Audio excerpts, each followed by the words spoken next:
हाँ जी। तो ये हम लेबर कॉन्ट्रैक्टर सेव कर रहे थे।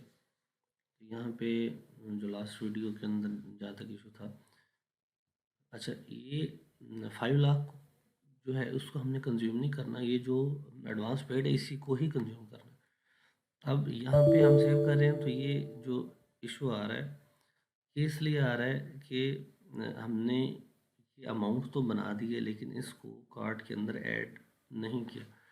अब ये कार्ड हमने इसलिए दिया है कि मिसाल के तौर पे 2 लाख रुपया वो कहता है जी कि मैं 1 लाख रुपया मैं कैश दे देता हूँ और 1 लाख रुपया मैं थ्रू बैंक ट्रांसफ़र कर देता हूँ। ठीक है ना, तो यहाँ पे भी ये है कि वो 2 लाख को जो उसने पे करना है वो यहाँ पे ही दो मेथड हो सकते हैं। ठीक है ना, ऑनलाइन और कैश, दो डिफरेंट तरीक़ों से वो पेमेंट पूरी कर रहा है। या वो इधर से कैश भी ऐड कर लेता है, बैंक भी ऐड कर लेता है और उसके अलावा भी कुछ अगर पेमेंट बच जाती है उसका वो चेक देना चाहता है तो फिर वो यहाँ पे मेंशन कर। और यहाँ भी कार्ड है, सिर्फ एक चेक नहीं है, वो मे भी वो 2 लाख के 3 चेक देना चाह रहा है या लाख लाख के 2 चेक देना चाह रहा है। तो ये हम यहाँ पे चेक की डिटेल लिख के यहाँ पे इसको ऐड करेंगे तो ये चेक्स की डिटेल ऐड होती रहेगी। अब ये हमारा सिनेरियो जो है ये कंप्लीट है। इसको सेव किया या हमारे पास लेबर कॉन्ट्रैक्ट सेव हो गया। अब ये हमारा जो कॉन्ट्रैक्ट सेव हुआ है, अब मैं दोबारा पर्सनल प्रोफाइल में जाता हूँ तो ये देखिए यहाँ पे लिंक है सीजनल लेबर का। अब सीजनल लेबर को जब मैं ओपन करता हूँ तो ये देखिए यहाँ पे हमारे पास 2 टैब्स हैं। तो एम्प्लॉय, ये सीजनल, यहाँ पे सीजनल एम्प्लॉय डिफाइन करेंगे और एम्प्लॉय ऑफ करंट कॉन्ट्रैक्टर। यहाँ पे मैं ये आसिम अली साहब को हमने डिफ़ाइन किया। अब देखें इनिशियली जब मैंने फॉर्म लोड किया है तो जितने भी हमारे सीजनल एम्प्लॉय यहाँ पे लोड होंगे और जैसे ही मैंने कॉन्ट्रैक्टर सेलेक्ट किया है तो फिर उसके रेस्पेक्टिव लोड होंगे। अब चूँकि ये हमने नया कॉन्ट्रैक्टर ऐड किया है तो इसका कोई एम्प्लॉय ऑलरेडी एग्जिस्ट नहीं करता, इसलिए ये कार्ड खाली हो गया। यहाँ से अगर मैं ये वाला सेलेक्ट करता हूँ तो इसका एक पहले ऐड था तो ये लोड हो गया। चलिए हमने जो अभी आसिम अली साहब हैं उनको सेलेक्ट किया। अब इस कॉन्ट्रैक्टर को हमने सेलेक्ट कर लिया। अब मैं इसकी लेबर डिफाइन करने लगा हूँ। लेबर है जी मिसाल के तौर पे पहला बंदा है इनका वकास अली, गार्डियन है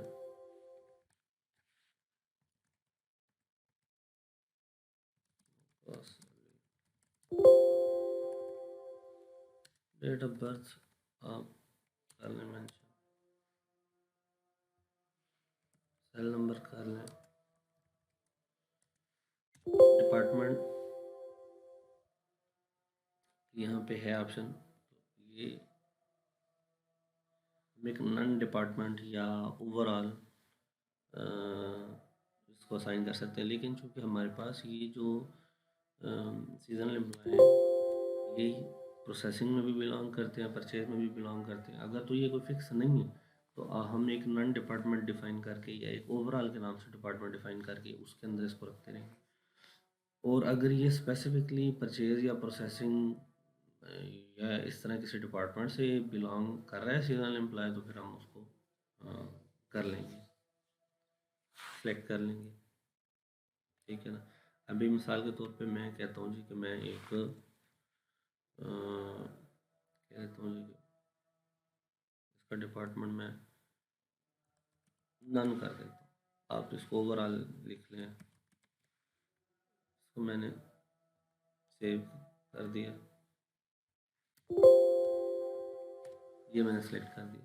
ठीक है, और डेजिग्नेशन जो है इसकी, ठीक है, लेट्स सपोज जी अब हमने ये हमारा सॉर्टर है इन द कॉन्ट्रैक्ट।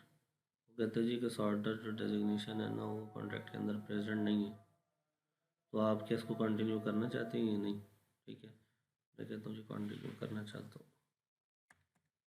एड्रेस इसका जो भी है आप मेंशन कर दें।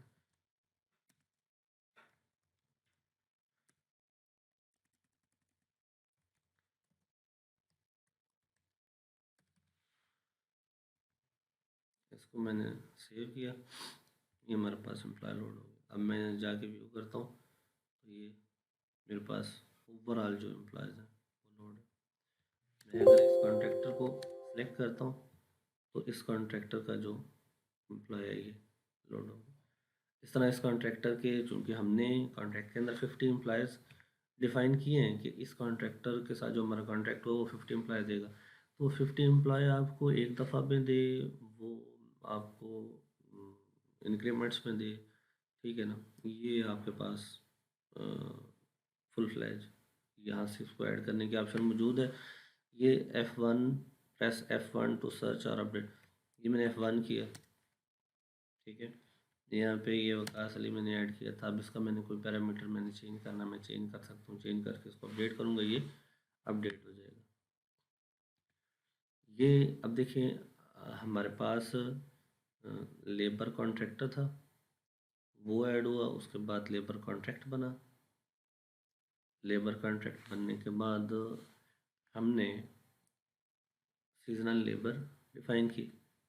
अब मैं पेरोल में दोबारा जाता हूँ, यहाँ पे मैं अब पेरोल के अंदर जो सीजनल एम्प्लॉय हैं उनका सिर्फ इतना रोल है कि हमने उनकी एक अटेंडेंस काउंट करनी, उनकी अटेंडेंस रिपोर्ट देखनी, ये दो चीज़ें।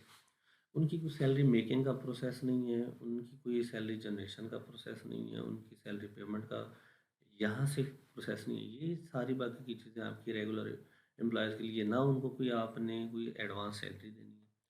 उनका ये है कि जितनी अटेंडेंस लगती जानी है उसके हिसाब से सैलरी उनकी एक सैलरी रिपोर्ट बनती जाएगी, ठीक है ना। और पेमेंट उसकी जेवी से ही होगी।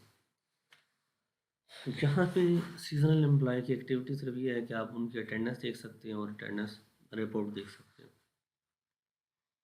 बाकी ये पैनल आपके रेगुलर एम्प्लॉयज़ के लिए। अब हमारे पास ये मटीला फैक्ट्री के अंदर जो डिफरेंट डिपार्टमेंट्स हैं ये आपके सामने है। इस डिपार्टमेंट में जो जो बंदे थे ये लोड हो रहे हैं, इनको प्रेजेंट एब्सेंट करने का तरीकाकार मैं पहले बता चुका हूँ। अब मैं क्या करता हूँ, ये देखिए, अब मैंने अभी जो कॉन्ट्रैक्टर ऐड किया था वो था आसिम अली खान। तो वो कहता मार्क अटेंडेंस आप आसिम अली खान को मैं सेलेक्ट करता हूँ, तो यहाँ से मैंने इसका जो डेजिग्नेशन है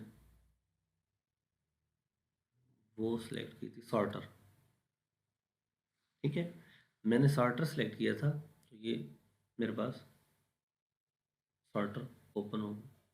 अब बाकी मैं ये देखें ऊपर डेजिग्नेशन जो चेंज कर रहा हूँ कोई नहीं एग्जिस्ट करता, तो इसलिए कोई नहीं आ रहा।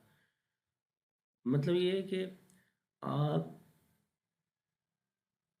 का जो कॉन्ट्रैक्टर है, यहाँ पे सारी फिल्ट्रेशन आप कॉन्ट्रैक्टर की बुनियाद पे चल गई। आप कॉन्ट्रैक्टर के जितने एम्प्लॉयज़ हैं, ठीक है ना, और उन एम्प्लॉयज़ के अंदर जो जो डेजिग्नेशन है उसको जैसे सिलेक्ट करेंगे उस डेजिग्नेशन के बंदे लोड हो जाएंगे। फिर आगे आप उसको एब्सेंट करना चाहते हैं, प्रेजेंट करना चाहते हैं। मैं ये दूसरा कॉन्ट्रैक्टर एक मेरे पास ऐड था। अब इसमें परचेज सुपरवाइज़र के अंदर ये एक बंदा ऐड था, ठीक है ना। बाकी ये देखिए इसमें कोई नहीं था बंदा।